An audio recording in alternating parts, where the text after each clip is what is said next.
que é uma unidade de medida?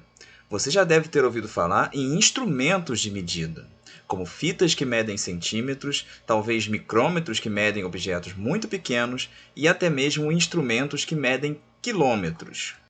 Mas o que é uma unidade de medida? Bom, para que as coisas não fiquem muito confusas, vamos pensar apenas nas medidas de comprimento. Uma unidade de medida de comprimento é um tamanho específico escolhido como padrão.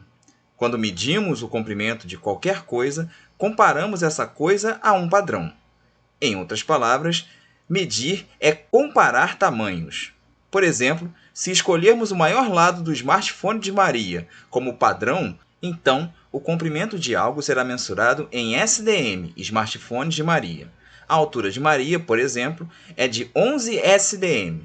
Isto é, se compararmos Maria com o maior lado do smartphone, ela é exatamente 11 vezes maior.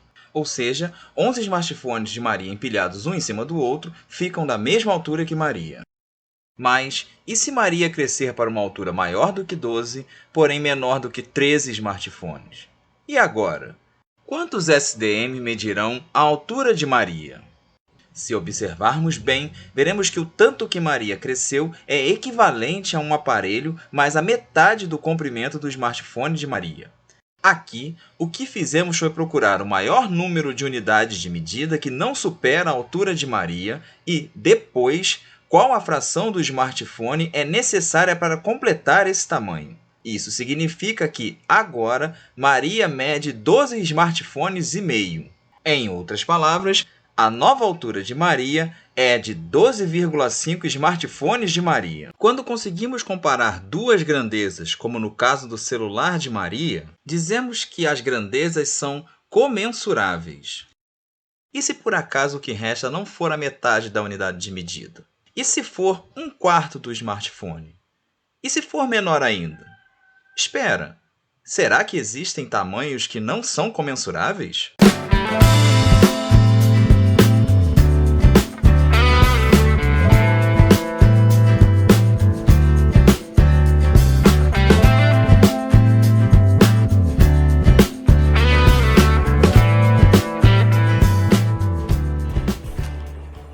Seja bem-vindo a mais um IMAF.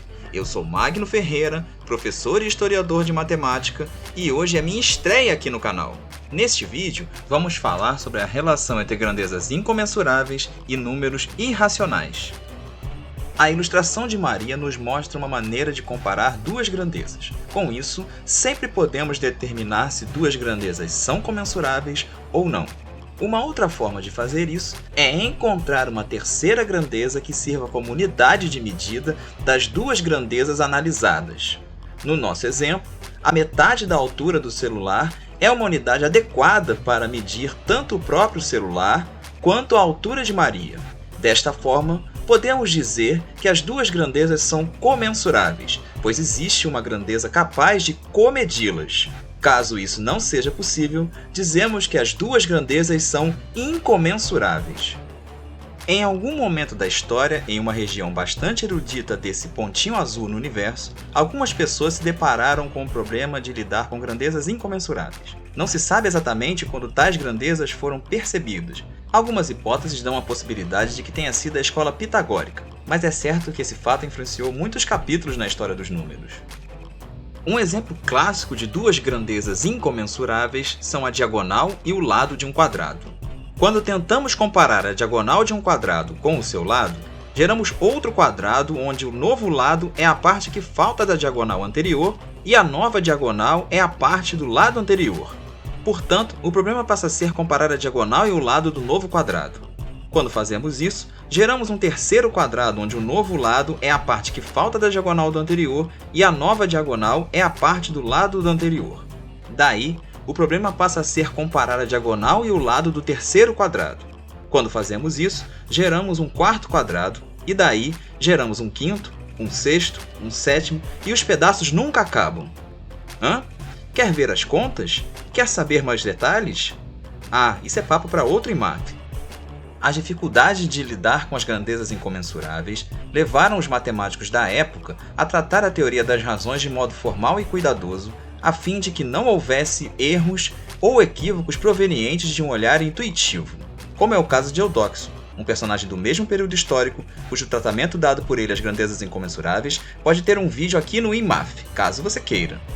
O fato é que esse problema da incomensurabilidade só começou a ser resolvido por volta do século XVII, através dos trabalhos de René Descartes. Uma de suas ideias foi a associação de números reais a pontos na reta. Pode parecer surpreendente, mas essa associação não era conhecida na época dos gregos. Muito menos a noção de números irracionais, que não tinham nem status bem definido. A necessidade de incorporá-los ao que se entendia como número fez parte do processo de generalização pelo qual passou a matemática. O cálculo, através do estudo das curvas, das áreas, das séries, tangentes e taxas de variação, consolidou a ideia de que existia uma correspondência entre os pontos numa reta e os números. Com a geometria analítica e a associação das curvas a equações, a percepção geométrica dos números afastou a preocupação dos problemas de grandezas incomensuráveis. Se voltarmos ao problema da diagonal do quadrado e, desta vez, associarmos números aos lados do quadrado, não teremos nenhum problema em identificar o número que deve ser associado à diagonal e qual a posição deste número na reta real, a qual marca um número irracional. Tem um vídeo aqui no canal que fala melhor sobre esse tipo de número. Entretanto, conceitos fundamentais do cálculo, tais como o de limite, dependem intimamente das propriedades dos números reais, irracionais unidos aos racionais. Com isso, tornou-se necessário o entendimento do conceito de número real.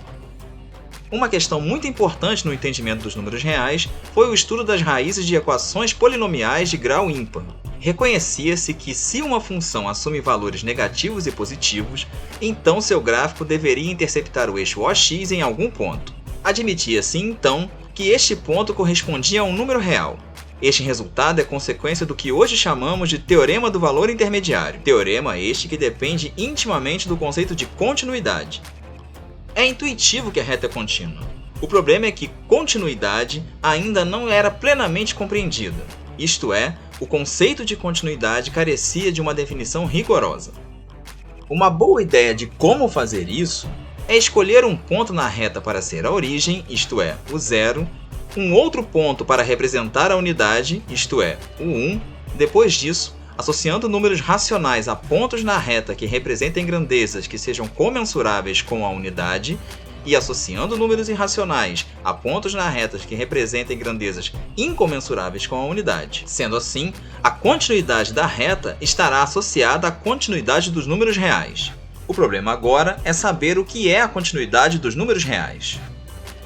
O primeiro a caracterizar geometricamente a continuidade da reta, ou dos números reais, foi o matemático Richard Dedekind.